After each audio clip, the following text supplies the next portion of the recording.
दोस्तों, एक सवाल अक्सर हमारे जहन में आता रहता है कि आखिर हम लोग कौन हैं, कहाँ से आए हैं, और अगर आए तो आए, लेकिन क्यों आए? क्या हमारी इस धरती पर आने का कोई मकसद है?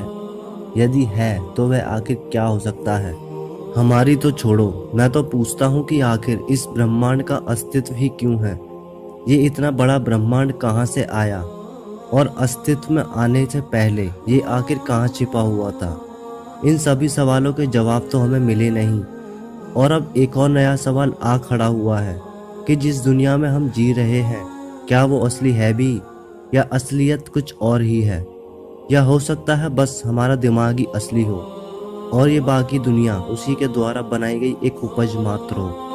और यदि हम सिमुलेशन हाइपोथेसिस को सही माने, तो एक सवाल उठकर सामने जरूर आता है कि आखिर बच्चे कैसे पैदा हो जाते हैं। आप सभी को पता होगा कंप्यूटर वायरस के बारे में।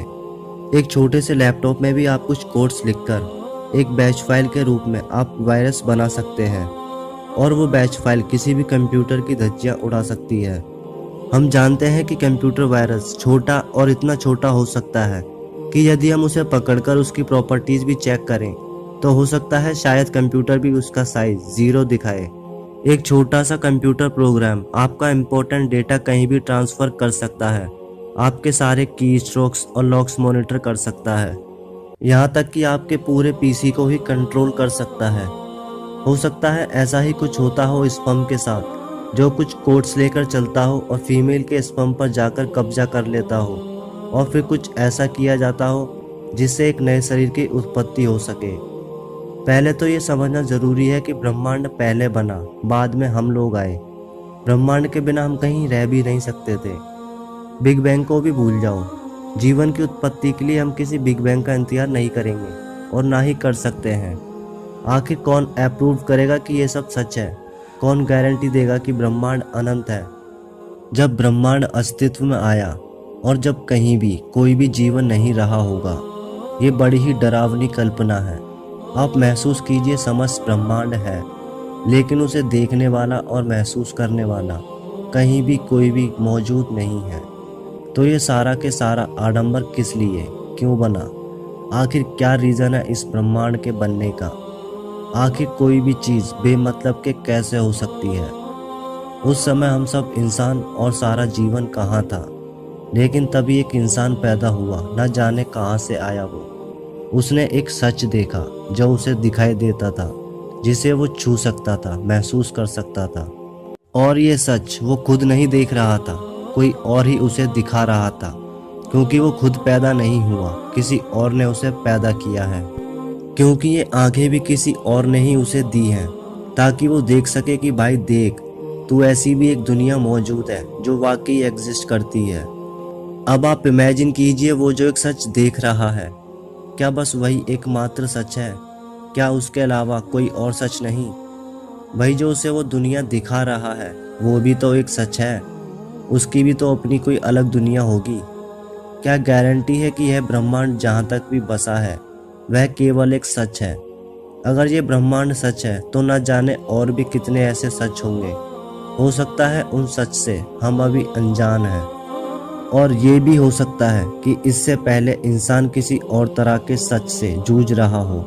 मतलब इस दुनिया, इस ब्रह्मांड से पहले किसी और ही दुनिया में रहा होगा। यह ब्रह्मांड अनंत हो सकता है। आप लोग कल्पना कीजिए, ये काफ़ी डरावनी कल्पना है कि यदि कोई प्रकाश की रफ्तार से अनंत काल के लिए ब्रह्मांड की किसी एक दिशा की ओर चलता जाए, तो भी हमें ब्रह्मांड का कोई और छोर नहीं मिलेगा। ये तो ब्रह्मांड हमें डिमोरलाइज कर रहा है। ये हमें मजबूर कर रहा है कि हम इसको नहीं जाने, इसके परे की सच्चाई को ना जान पाए। क्या हमारा शरीर वास्तविक है? हो सकता है हमारा शरीर कोई झूठ हो, या फिर कोई भ्रम। क्या हम किसी सच्ची दुनिया के कोई सिपाही हैं, जो दम रखते हैं किसी की सत्ता पलट करने का, और इसीलिए हमें बंदी बना लिया गया है? आप खुद ही सोचिए, आपका दिमाग जो भी चीज़ कर सकता है, सोच सकता है, क्या आपका शरीर वो चीज़ कर सकता है? नहीं। या तो फिर हम किसी एक्सपेरिमेंट का हिस्सा हैं जो हमारे ऊपर हो रहा है, या हो सकता है कि हम कोई हाइब्रिड रोबोट्स हैं जो किसी और ने बनाए हैं। लेकिन जो कुछ भी हो, मैं इतना ज़रूर कहना चाहूँगा कि हम जो कोई भी हैं, हम लोग हैं काफ़ी खतरनाक, क्योंकि जिनको भ्रम में रखने के लिए इतने विशाल और खतरनाक ब्रह्मांड की रचना की गई हो, वो वाकई में ही कुछ तो होंगे ही।